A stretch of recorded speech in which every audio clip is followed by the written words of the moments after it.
ஐயாவை சுத்தி சில துரோகிகள் இருக்கிறாங்க. ஐயா கிட்ட தப்பு தப்பா பொய்யா சொல்லியே ஐயாவுடைய மனசை மாத்தி பொய்யான தகவலை சொல்லி நேத்து கூட யார சீண்டிட்டாங்க? இப்போ பாட்டாளி குடும்பத்தை சீண்டி இருக்கிறாங்க, நம்மள சீண்டி இருக்கிறாங்க. ஆட்டை கடிச்சு மாட்டை கடிச்சு இப்ப நீங்க மனுஷனை கடிச்சிருக்கிற உனக்கு தெரியும் இப்போ என்னன்னு. அதுல ஒரு முக்கியமான துரோகி ஜி.கே. மணி. அவன் சூழ்ச்சினாலதான் இந்த குழப்பங்கள்லாம் ஏற்படுத்திட்டு இருக்கிறான்.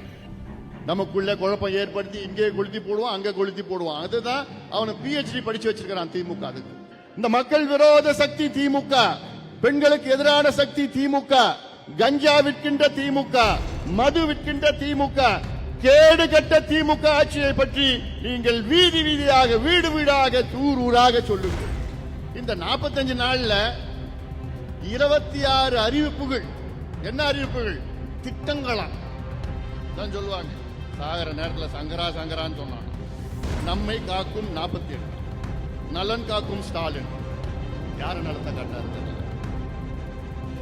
பாதம் காப்போம், இதயம் காப்போம், கலைஞர் கனவு இல்லம், அன்பு கரங்கள் திட்டம், அன்பு சோலை திட்டம். இது யாராவது கேள்விப்பட்டிருக்கீங்களா? கல்லூரி மாணவர்களுக்கு மடிக்கணினி திட்டமா? உங்கள் கனவை சொல்லுங்கள். அந்த வெப்சைட்டுக்குள்ள போங்க.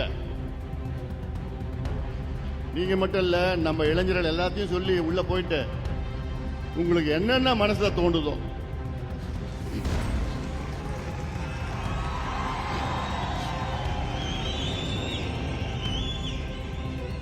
பதிவு பண்ணிடுங்க. கெட்ட வார்த்தையை தவிர. நம் கட்சியிலே மிக முக்கியம் இளைஞர் சங்கம்.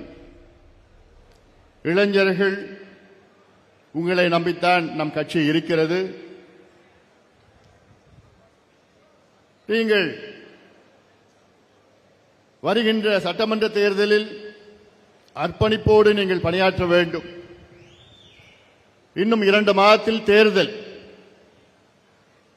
இந்த தேர்தலில் எப்படி நீங்கள் செயல்பட வேண்டும் என்று கடந்த 6 மாதங்களாக உங்களுக்கு நான் சொல்லி வருகின்றேன். இந்த தேர்தலுடைய சூழல் பற்றி உங்களுக்கு தெரியும். நம் கட்சிக்குள் நடக்கின்ற இந்த சூழலும் அதுவும் உங்களுக்கு தெரியும். இந்த குழப்பங்களுக்கு யார் காரணம் என்றும் உங்களுக்கு தெரியும். இதற்கெல்லாம் ஒரே காரணம் யார் என்றால் திமுக, ஆளுகின்ற திமுக. திமுகவை ஆட்சியை விட்டு விரட்டி அடிக்க வேண்டும். இனி தமிழ்நாட்டில் திமுக ஆட்சி நடைபெறக்கூடாது. இந்த தேர்தல் நமக்கு மிக முக்கியமான ஒரு தேர்தல். அதுக்காகத்தான் கடந்த 4 மாதத்திற்கு முன்பு தமிழ்நாடு முழுவதும் ஒரு நடைபயணத்தை மேற்கொண்டு ஒரு விழிப்புணர்வு ஏற்படுத்தி திமுகவுடைய அவல ஆட்சியை பற்றி அனைத்து தரப்பு மக்களை சந்தித்து அதை தெளிவுபடுத்தினேன். அதன் பிறகு மிகப்பெரிய மாற்றம் தமிழ்நாட்டில் வந்திருக்கிறது. ஆக இங்கே வந்திருக்கின்ற என் தம்பிகளும் தங்கைகளும், இன்னும் 2 மாதம் இருக்கிறது உங்களுக்கு. திமுக பணத்தை நம்பி இருக்கிறது, அவ்வளவுதான். பணம் மட்டும்தான் வச்சிருக்கிறாங்க. அவங்க ஆளு கிடையாது. கிராமத்திலையும் இல்ல, பூத்திலையும் இல்ல, எங்கேயுமே கிடையாது. நம்ம உங்களுடைய உழைப்பு, என் தம்பிகள் தங்கைகளுடைய உழைப்பு, குறிப்பாக இளைஞர் சங்கத்தினுடைய உழைப்பு. ஏன்னா எனக்கு தெரியும் என் தம்பிகள் எந்த எதிர்பார்ப்பும் கிடையாது. நம் இயக்கத்திற்காக, நம் கட்சிக்காக கடுமையான உழைக்கின்ற ஆற்றல் படைத்த என் தம்பிகள். நீங்க நினைச்சீங்கன்னா எந்த புரட்சி வேணா செய்யலாம். அவ்வளவு திறமை உள்ளவர்கள் நீங்கள். நான் உலகத்தில் எத்தனையோ நாடுகளை நான் பார்த்திருக்கிறேன். எத்தனையோ நாடுகளில் பல புரட்சிகள் நடந்திருக்கிறது. யாராலனா உங்களை போன்ற இளைஞர்களால். 2011, 2012 அந்த காலத்திலே அரப் ஸ்பிரிங் ரெவல்யூஷன் என்று அங்கே ஆப்பிரிக்கா கண்டத்தில் வடக்கு பகுதியிலே மிகப்பெரிய ஒரு புரட்சி நடந்தது. துனிசியா நாட்டிலே அந்த புரட்சி தொடங்கியது. பிறகு லிபியா, ஈஜிப்ட், போன்ற நாடுகளில் அந்த புரட்சி பரவி 27 ஆண்டுகள் 30 ஆண்டுகளாக ஆண்ட அதிபர்களை ஒரே வாரத்திலே தூக்கி எறிய வைத்த அந்த நாட்டின் இளைஞர்கள், அவர்களை விட நீங்கள் திறமைசாலிகள், அவர்களை விட நீங்கள் வீரமுள்ளவர்கள். ஏன் அங்க போனோம்? இந்தியாவுல அண்டை நாடுகள் கடந்த ஆண்டு பங்களாதேஷிலே நடந்த மிகப்பெரிய ஒரு புரட்சி ஆட்சி மாற்றம் நடந்தது. கடந்த ஆண்டு நேபாளில் நாட்டிலே மிகப்பெரிய ஒரு புரட்சி ஆட்சி மாற்றம் நடந்தது. அதற்கு முந்தைய ஆண்டிலே இலங்கையிலே மிகப்பெரிய ஒரு புரட்சி ஆட்சி மாற்றம் நடந்தது. அத்துணை புரட்சியும் செய்தது யார்? உங்களை போன்ற இளைஞர்கள் தான். அவர்கள் செய்த அந்த புரட்சி சில நேரத்திலே வன்முறை இருந்தது, அதை நாம் தவிர்க்க வேண்டும். ஆனால் தமிழ்நாட்டிலே ஒரு புரட்சி உங்களால் நடைபெற வேண்டும், நடைபெற்றுக் கொண்டிருக்கிறது. இன்னும் இறுதி கட்டம் இன்னும் 2 மாதத்திலே. அதனால்தான் களத்திலே இறங்குங்கள். இந்த தீய சக்தி திமுகவை பற்றி சொல்லுங்கள், இந்த ஊழல் திமுகவை பற்றி சொல்லுங்கள், இந்த மக்கள் விரோத சக்தி திமுக, பெண்களுக்கு எதிரான சக்தி திமுக, கஞ்சா விற்கின்ற திமுக, மது விற்கின்ற திமுக, கேடு கட்ட திமுக ஆட்சியை பற்றி நீங்கள் வீதி வீதியாக வீடு வீடாக ஊர் ஊராக சொல்லுங்கள். சொல்லி ஒரு மாற்றம் வர வேண்டும். உறுதியாக நடக்கும், உறுதியாக நடக்கும். நல்ல கூட்டணிகளே நாம் சென்றிருக்கின்றோம். தமிழ்நாட்டிலே அண்ணா திமுக தலைமையிலான தேசிய ஜனநாயக கூட்டணி மிகப்பெரிய கூட்டணி, வெற்றி கூட்டணியில் நாம் சேர்ந்திருக்கின்றோம். உறுதியாக நம் கூட்டணி வெற்றி பெறும். குறைந்தது 200 தொகுதிகளில் நாம் வெற்றி பெறுவோம். குறைந்தது. என்னுடைய ஆசை திமுக ஒற்றை இலக்கு தான். எண்ணிக்கையில 10க்குள்ள அவ்வளவுதான் வருவாங்க. அது பார்த்துட்டு தான் இருப்பீங்க. நான் போய் பார்த்துட்டேன், எல்லா பகுதியிலும் பார்த்தா அவ்வளோ மக்கள் கோபத்தில் இருக்கின்றார்கள். திமுக மேல ஆத்திரத்தில் இருக்கின்றார்கள். அனைத்து தரப்பு மக்களும் அதிகமா யாருன்னா பெற்றோர்கள், பெண்கள், இளைஞர்கள், விவசாயிகள், நெசவாளர்கள், அரசு ஊழியர்கள் அன்றாடம் இன்று மக்கள் போராடி கொண்டிருக்கின்றார்கள். ஒரு 3 நாட்களுக்கு முன்பு நான் போய் பார்த்தேன். சத்துணவு ஊழியர்கள் போராட்டம். அங்க போய் உட்கார்ந்து பெண்கள் கிட்ட பேசினேன். அவ்வளவு பாவமா இருக்கு இந்த பெண்கள். ஐயா, நான் 15 வருஷமா இருக்கிறேன், 20 வருஷமா இருக்கிறேன், எனக்கு எவ்வளவுமா ஊதியம்னா 6000 ரூபாய், 6500 ரூபாய். இதை வச்சுட்டு ஐயா எப்படியா நான் வாடகை கொடுக்க முடியும்? எப்படி ஐயா என் பிள்ளைகளை நான் படிக்க வைக்க முடியும்? எப்படி ஐயா சாப்பிட முடியும்? எப்படி ஐயா கரண்ட் பில் கட்ட முடியும்? எப்படி ஐயா நான் பஸ்ல போக முடியும்? இப்படி எல்லாம் கதறி கொண்டிருக்கின்ற அந்த பெண்கள் இவ்வளவு உழைக்கிறாங்க. நம்ம பிள்ளைகளை பார்த்துக்கிற பெண்கள் அவங்க. ஆனா அவங்க வீதியில போராடிட்டு இருக்கிறாங்க. இன்னும் அந்த பக்கம் போனா ஊராட்சி மன்ற செயலாளர்கள் அவங்க போராட்டம் நடத்திட்டு இருக்கிறாங்க. பணி நிலைப்பு கிடையாது, சமநிலை ஊதியம் கிடையாது. இன்னும் போனா செவிலியர்கள் போராட்டம் பண்ணிட்டு இருக்கிறாங்க. இன்னும் அந்த பக்கம் போனா துப்புரவு பணியாளர்கள், நம் குப்பையை அள்ளுகின்ற துப்புரவு பணியாளர்கள், நம் நாட்டை, தமிழ்நாட்டை தூய்மையாக வைத்துக் கொண்டிருக்கின்ற துப்புரவு பணியாளர்கள், அவங்க பாவம் போராடிட்டு இருக்கிறாங்க. எதுக்கு போராடுறாங்க? 20 வருஷமா நான் வேலையில் இருக்கிறேன், இன்னைக்கு திடீர்னு எங்களை வெளியேற்றிடுறாங்க, எங்களுக்கு வேலை இல்லைன்னு சொல்றாங்க, தனியார் மயமாக்கிட்டாங்க.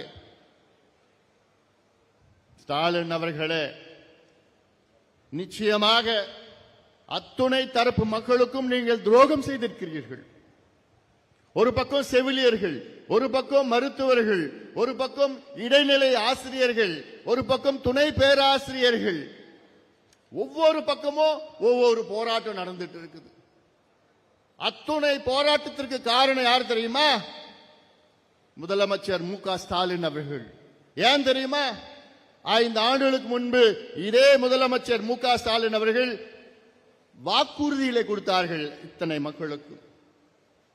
என்ன வாக்குறுதி? சத்துணவு ஊழியர்களுக்கு வாக்குறுதி, துப்புரவு பணியாளர்களுக்கு வாக்குறுதி, அரசு ஊழியர்களுக்கு வாக்குறுதி, ஊராட்சி மன்ற செயலாளர்களுக்கு வாக்குறுதி, செவிலியர்களுக்கு வாக்குறுதி, மருத்துவர்களுக்கு வாக்குறுதி, மீனவர்களுக்கு, நெசவாளர்களுக்கு, அத்துணை தரப்பு மக்களுக்கும் நாங்கள் ஆட்சிக்கு வந்தவுடன் இதை நாங்கள் செய்கின்றோம். பணி நிலைப்பு செய்கின்றோம், ஊதிய உயர்வு, பழைய பென்ஷன் போன்ற இப்படி அத்துணை வாக்குறுதி கொடுத்து அதை முழுமையிலும் ஏமாற்றிய மு.க. ஸ்டாலின் அவர்களை நிச்சயமாக மக்கள் மன்னிக்க மாட்டார்கள். இதைத்தான் நீங்கள் எடுத்து செல்ல வேண்டும், சொல்ல வேண்டும். இந்த செய்தி தான் நீங்க வீடு வீடா போய் சொல்லுங்க. எல்லார் வீட்லயும் யாராவது அங்க இருப்பாங்க. யாரு? பெண்கள், பெற்றோர்கள், இல்ல அரசு ஊழியர்கள், இல்ல செவிலியர்கள் இருப்பாங்க, துப்புரவு பணியாளர்கள் இருப்பாங்க. இப்படி பாதிக்கப்பட்ட மக்கள் அத்தனை பேரும் அவங்க இருப்பாங்க. அங்க போய் நீங்க பார்த்து சொல்லணும்.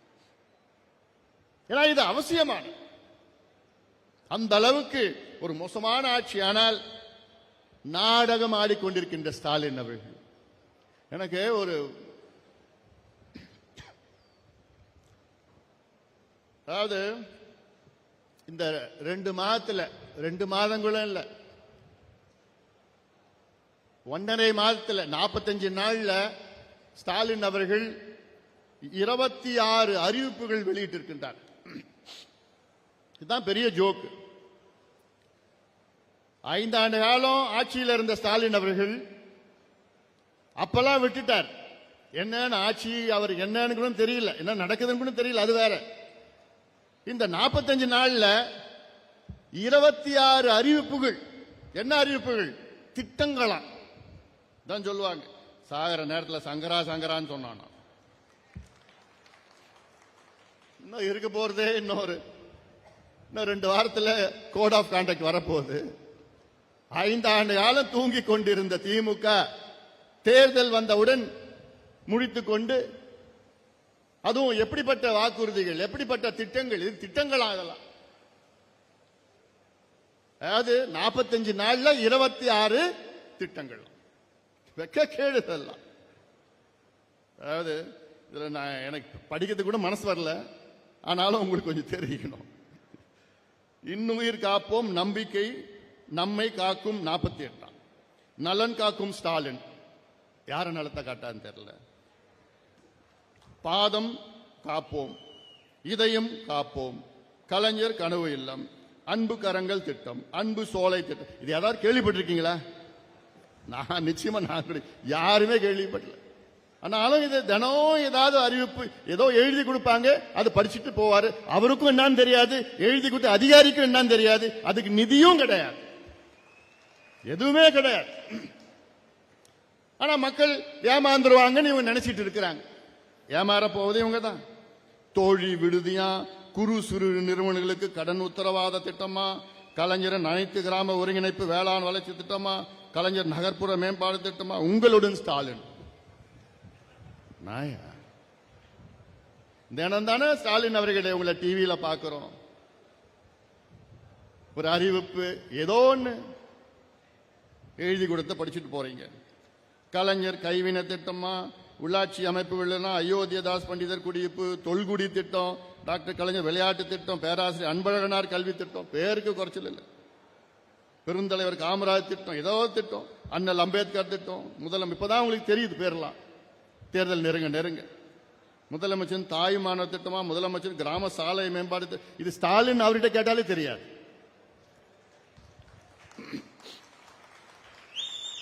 அடுத்த நாள் போய் கேளுங்க அவர்கிட்ட, அப்படியான்னு சொல்லுவார். கல்லூரி மாணவர்களுக்கு மடிக்கணினி திட்டமா, உங்கள் கனவை சொல்லுங்கள். அதுதான் எனக்கு ரொம்ப பிடிக்கும்.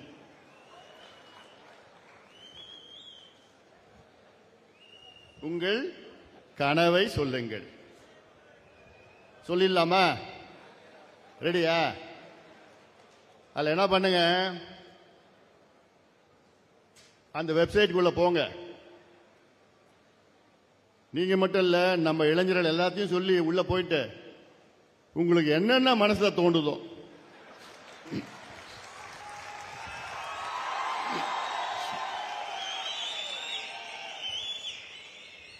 பதிவு பண்ணிடுங்க. கெட்ட வார்த்தையை தவிர.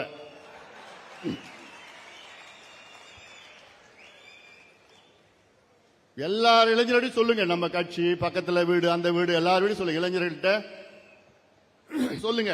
ஸ்டாலின் அவர்கள் தான் கேட்டாரு, உங்கள் கனவை சொல்லுங்கள். என்னன்னு பதிவு பண்ணோம். அப்பா ஸ்டாலின் அவர்களே, என் கனவு தமிழ்நாட்டில் ஒரு சொட்டு சாராயம் கூட இருக்காது, இருக்கக்கூடாது. அத்துணை டாஸ்மாக் கடையை மூடுவீங்களா அப்பா ஸ்டாலின் அவர்களே? அப்பா ஸ்டாலின் அவர்களே, எங்க ஊர்ல தெரு தெருவா கஞ்சா விற்கிறாங்க, கல்லூரி வாசல்ல கஞ்சா விற்கிறாங்க, பள்ளிக்கூட வாசல்ல கஞ்சா விற்கிறாங்க. இந்த தலைமுறையை நாசப்படுத்திட்டீங்களே ஸ்டாலின் அவர்களே, எப்படியாவது இந்த கஞ்சாவை தடுக்க முடியுமா அப்பா ஸ்டாலின் அவர்களே? அதுதான் என்னுடைய கனவு ஸ்டாலின் அவர்களே. அப்பா ஸ்டாலின் அவர்களே, இந்த சாதிவாரி கணக்கெடுப்பு நடத்தாத காரணத்தால் தான் எங்களுக்கெல்லாம் வேலை கிடைக்கல, எல்லா சமுதாயம் பின்தங்கி போயிடுச்சு. மற்ற மாநிலங்கள்ல கணக்கெடுப்பு நடத்தி அங்க இடஒதுக்கீடு அதிகப்படுத்திட்டாங்க, வேலை கொடுத்துட்டாங்க, கடன் கொடுத்துட்டாங்க, வீடு கட்டி கொடுத்திருக்கிறாங்க, சமூக நலத்திட்டம் கொடுத்திருக்கிறாங்க, படிப்பு கொடுத்திருக்கிறாங்க, எல்லாம் கொடுத்து அங்க வளர்ச்சி பெற்றுட்டு இருக்கிறாங்க. ஆனா நீங்க தமிழ்நாட்டில் வேணுமே சாதிவாரி கணக்கெடுப்பு நடத்தாத காரணத்தால் தான் நாங்கெல்லாம் படிப்பு இல்ல, வேலை இல்ல, இன்னைக்கு ஏழ்மையில வாழ்ந்து கொண்டிருக்கின்றோம். அப்பா ஸ்டாலின் அவர்களே, அப்பா ஸ்டாலின் அவர்களே, குறிப்பாக பெண்கள் பெண்கள் எழுதுங்க. அப்பா ஸ்டாலின் அவர்களே, எங்களால வீட்டு விட்டு வெளியில போக முடியல, தெருவில் நடக்க முடியல, ராத்திரில இல்ல பகல்லே நடக்க முடியல. அப்பா ஸ்டாலின் அவர்களே, நடந்தா எவனா ஒரு கையை பிடிச்சி இழுக்கிறான், எவனா விசில் அடிக்கிறான், எவனா கேலி பண்றான். என்னன்னு பார்த்தா ஒரு பக்கம் குடிச்சிட்டு வந்து இன்னொரு பக்கம் கஞ்சா, போதை, அபின், காக்கேன், ஹெராவின் போதை பொருட்கள் போட்டு எங்களை மானபங்கம் செய்யறாங்க, பாலியல் வன்கொடுமை செய்யறாங்க. எங்களுக்கு பாதுகாப்பு இல்லை அப்பா ஸ்டாலின் அவர்களே. எப்படியாவது இந்த கஞ்சாலாம் ஒழிக்க முடியுமா அப்பா ஸ்டாலின் அவர்களே? அடுத்தது அப்பா ஸ்டாலின் அவர்களே, எல்லா துறையிலும் ஊழல் நடந்திருக்குது அப்பா ஸ்டாலின் அவர்களே. சொல்றாங்க 6 லட்சம் கோடி ஊழல் நடந்திருக்கு தமிழ்நாட்டில் அப்பா ஸ்டாலின் அவர்களே. அது உங்களுக்கு தெரியாதா அப்பா ஸ்டாலின் அவர்களே? இதெல்லாம் நான் சொல்ல நினைச்சுக்காதீங்க, இது உங்களை போன்ற இளைஞர்கள் உங்க மனசுல இருக்கிறது தான் நான் சொல்றேன். இது பதிவு பண்ணுங்க, எல்லாம் பதிவு பண்ணுங்க. ஏன்னா அவர் தான் சொன்னார்ல, அவர் அப்பான்னு கூப்பிடணும்னு சொன்னார். நான் தப்பாலாம் எதுவும் பேசல. அதாவது உங்க மனசுல என்ன இருக்கு சொல்லுங்க. அப்பா ஸ்டாலின் அவர்களே, தமிழ்நாட்டில் 1,30,00,000 இளைஞர்களுக்கு வேலை இல்லை. நாங்க படிச்சுட்டு இருக்கிறோம். எங்க அப்பா அம்மா கடனை வாங்கி எங்களை படிக்க வச்சாங்க, அந்த கடனை திருப்பி அடைக்க முடியல. எனக்கு வேண்டியது என் வாழ்க்கையில சுயமரியாதை, நாங்க வாழணும், வாழ்ந்து எங்க அப்பா அம்மா பாதுகாக்கணும், எங்க வீட்டை நாங்க கட்டணும், மற்றவர்கள் போன்று நானும் வாழணும்னு ஆசையா இருக்குது. அப்பா ஸ்டாலின் அவர்களே, நீங்க அறிவிச்ச வேலை வாய்ப்பு என்னாச்சு அப்பா ஸ்டாலின் அவர்களே? நீங்க கொடுத்த வாக்குறுதி என்னாச்சு அப்பா ஸ்டாலின் அவர்களே? நீங்க கொடுத்தீங்க 50 லட்சம் பேருக்கு நாங்க வேலை கொடுப்போம் ஆட்சிக்கு வந்தவுடன், அப்பா ஸ்டாலின் அவர்களே கொடுத்தீங்களா? இல்ல. தமிழ்நாட்டில் தனியார் தொழில் நிறுவனங்களில் 75 விழுக்காடு வேலை வாய்ப்பு உள்ளூர் இளைஞர்களுக்கு நாங்கள் கொடுக்கின்ற சட்டத்தை கொண்டு வருவோம் என்று சொன்னீங்களே அப்பா ஸ்டாலின் அவர்களே, ஏன் கொண்டு வரல? 5 ஆண்டுகள் கழித்து ஏன் கொண்டு வரல? அப்படி கொண்டு வந்தா எங்க ஊர்ல எங்க நிலத்தை நாங்க கொடுத்தோம், எங்க அடையாளத்தை நாங்க அழிச்சோம், நீங்க அழிச்சிட்டீங்க.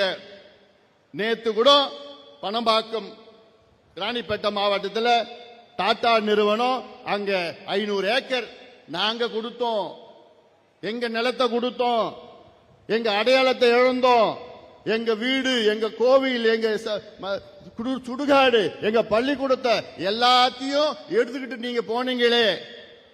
ஆனா நாங்க கேட்டது வேலை தானே கேட்டோம். ஆனா டாடா நிறுவனம் அங்க இருக்கின்ற ஒரு இளைஞருக்கும் ஒரு வேலை கூட கொடுக்கலையே அப்பா ஸ்டாலின் அவர்களே. இது நியாயமா அப்பா ஸ்டாலின் அவர்களே? இதெல்லாம் பதிவா போட்டுடுங்க. போட்டுடுங்களா? நல்லா போடுங்க, நல்லா போடுங்க. ஏன்னா ஏதோ விளம்பரம் நினைச்சிட்டு இருக்கிறாங்க. யார சீண்டிட்டாங்க? இப்போ பாட்டாளி குடும்பத்தை சீண்டி இருக்கிறாங்க, நம்மள சீண்டி இருக்கிறாங்க. ஆட்டை கடிச்சு மாட்டை கடிச்சு இப்ப நீங்க மனுஷனை கடிச்சிருக்கிற உனக்கு தெரியும் இப்போ என்னன்னு. அதனால இதையெல்லாம் நீங்கள் மனதிலே ஏற்றுங்கள். நமக்கு முக்கியமான ஒரு கட்டத்தில் இருக்கின்றோம், முக்கியமான ஒரு கட்டத்தில் இருக்கின்றோம்.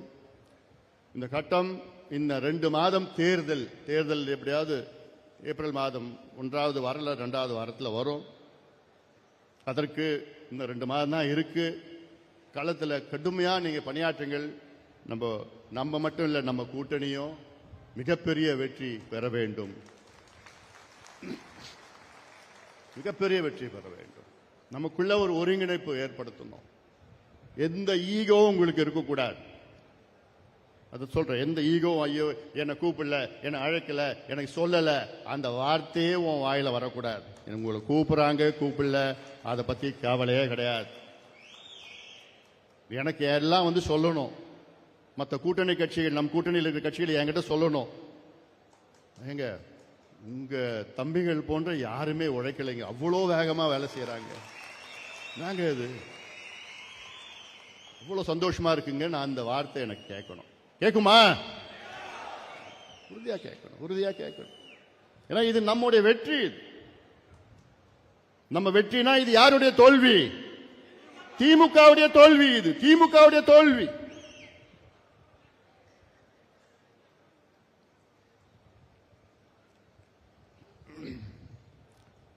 அதை பத்தி பேசக்கூடாதுன்னு, அதாவது ஐயாவை சுத்தி சில துரோகிகள் இருக்கிறாங்க.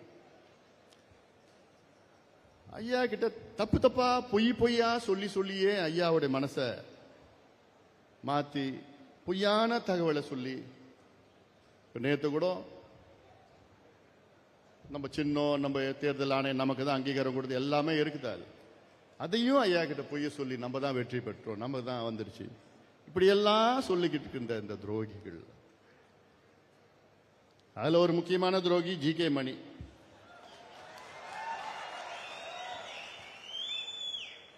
அதை பத்தி நான் இன்னும் நிறைய இருக்குது, அப்புறமா சொல்லிக்கிறேன்.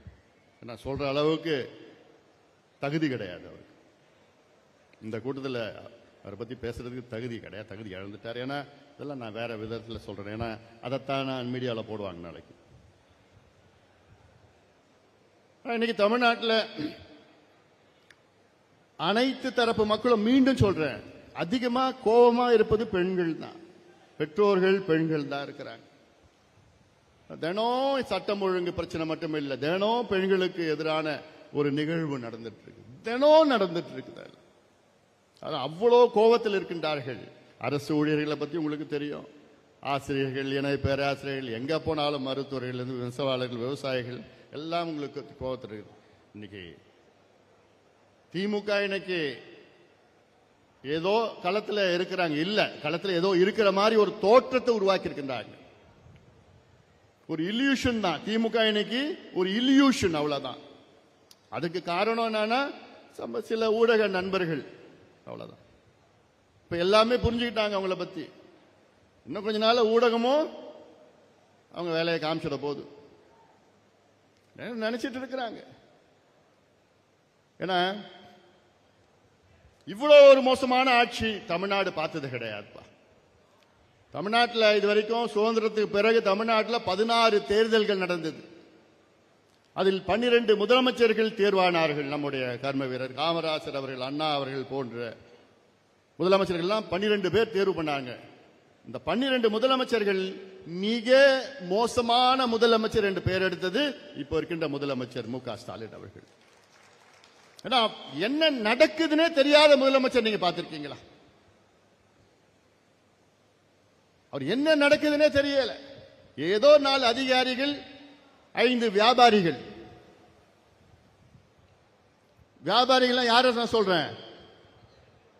அமைச்சர்கள் என்ற போர்வையில வியாபாரிகள்.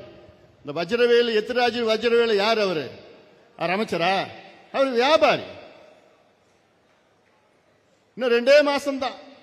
1 2 3 4 5 என்ன போறார். எல்லாம் இருக்குது. இவர் நம்ம பகுதியில் வந்து நம்மளை பத்தி பேசி நம்மளை இழிவா பேசி இவருக்கு 47 தொகுதிகளை கொடுத்திருக்காங்க. பொறுப்பு கொடுத்திருக்காங்க ஏவாவேலுக்கு. 47 தொகுதி எங்க? தருமபுரி, சேலம், திருவண்ணாமலை, இந்த கள்ளக்குறிச்சி, இதெல்லாம் எதுக்கு கொடுத்திருக்காங்க? காசு கொடுக்குறது. இவங்க எல்லாம் என்ன பண்ணிட்டாங்க? இப்போ கிராம அளவுல காசு வச்சுட்டாங்க. திமுகவில் கிராம அளவுல காசு 2 மாதத்துக்கு முன்னாடி வச்சுட்டாங்க. உள்ள போய் வச்சுட்டாங்க. தேர்தல் வந்ததுன்னா அந்த காசு கொடுத்தா ஓட்டு வாங்கிடலாம் அப்படின்னு ஒரு மெதப்புல இருக்கிறானு. ஒரு பொழுதும் ஆக போறது கிடையாது. கடந்த காலத்தில் நம்ம பார்த்தோம். கடந்த காலத்தில் எவ்வளவு நம்ம பார்த்தோம், வரலாற்றை பார்த்தோம். இன்னைக்கு அதே போன்ற அமைச்சர்கள் தான் 4 பேர் இருக்கிறாங்க. அவங்க தான் கலெக்ஷன், கமிஷன், கரப்ஷன். சமீபத்தில் என்னுடைய அறிக்கை நான் வெளியிட்டேன்.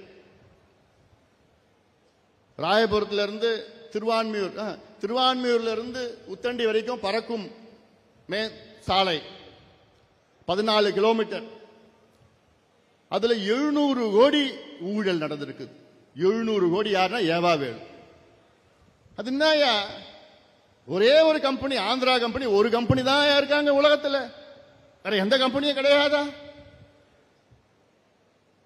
இன்னொரு கம்பெனி 700 கோடி குறைவா டெண்டர் போட்டாங்க. ஆனா அவங்கள டிஸ்மிஸ் பண்ணிட்டாங்க, எலிஜிபிலிட்டி இல்லை. ஏகப்பட்ட ஊழல் நடந்துட்டு, ஏகப்பட்ட ஊழல் ஒவ்வொரு துறையிலும். நகராட்சி துறையில பார்த்துருப்பீங்க 888 கோடி ஊழல். அதிகாரத்துடன் ஆதாரத்துடன் இந்த அமலாக்கத்துறை வந்து கொடுத்திருக்கிறாங்க, அறிக்கை கொடுத்திருக்கிறாங்க, தமிழ்நாடு அரசு கொடுத்திருக்கிறாங்க. அதை பத்தி நடவடிக்கை எடுப்பாங்களா? போறது கிடையாது. 366 கோடி பணியிட மாற்றம், டிரான்ஸ்பர். ஒரே மாதம் டிரான்ஸ்பருக்கு 366 கோடி. 1020 கோடி போஸ்டிங் ஊழல். மணல் 4700 கோடி மணல் கொள்ள. டாஸ்மார்க் கொள்ள பார்த்தீங்கன்னா 1,82,000 கோடி. டாஸ்மார்க் 5 ஆண்டு காலம் வரி ஏய்ப்புல இருந்து எல்லாம். அந்த பாட்டில் இருக்குல்ல 5000 கோடி பாட்டில், 5 ரூபாய் 10 ரூபாய் பாட்டில், 10 ரூபாய் பாலாஜி, செந்தில் பாலாஜி.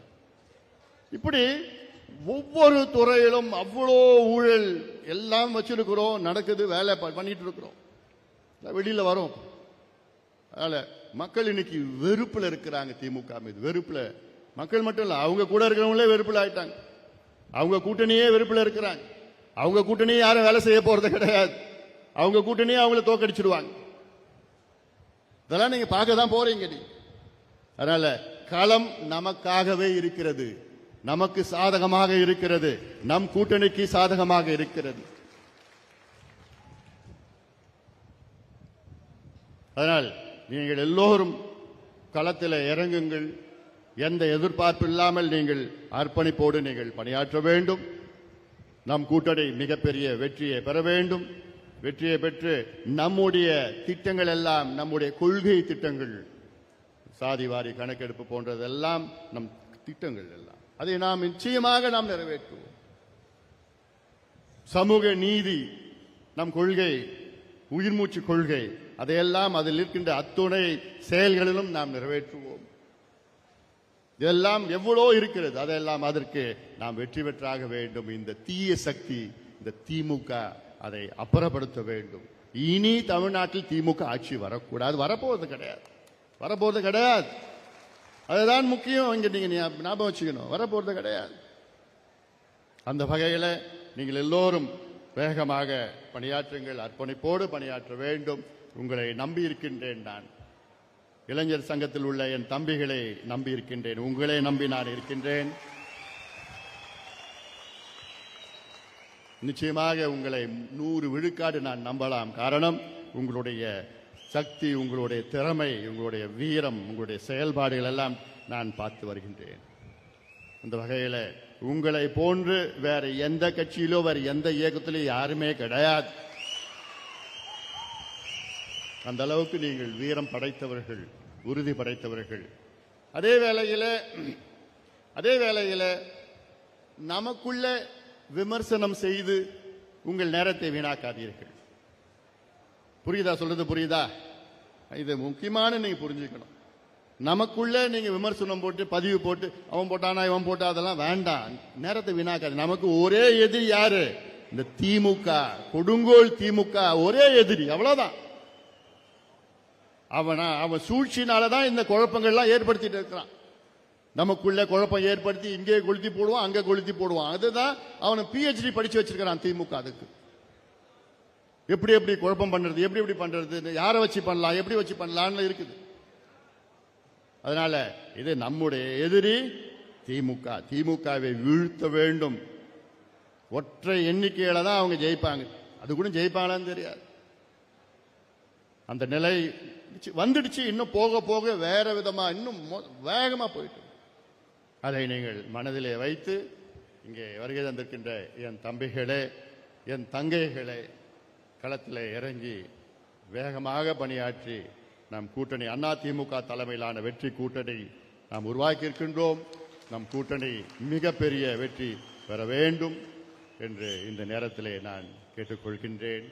இந்த மாநில இளைஞர் சங்க பொதுக்குழுவை மிக சிறப்பாக நடத்தி கொண்டிருக்கின்ற என்னுடைய அருமை தம்பி கணேஷ்குமார் அவர்கள் உள்ளிட்ட மேடையில் இருக்கின்ற அனைத்து நம்முடைய இளைஞர் சங்கத்தின் செயலாளர்கள், இங்கே வருகை தந்திருக்கின்ற அனைத்து நிலை நிர்வாகிகள், மாநில மாவட்ட ஒன்றிய இளைஞர் சங்கத்தின் நிர்வாகிகளுக்கு என்னுடைய மனமார்ந்த வாழ்த்துக்கள், பாராட்டுகளை தெரிவித்து நன்றியோடு அமர்கின்றேன். வணக்கம்.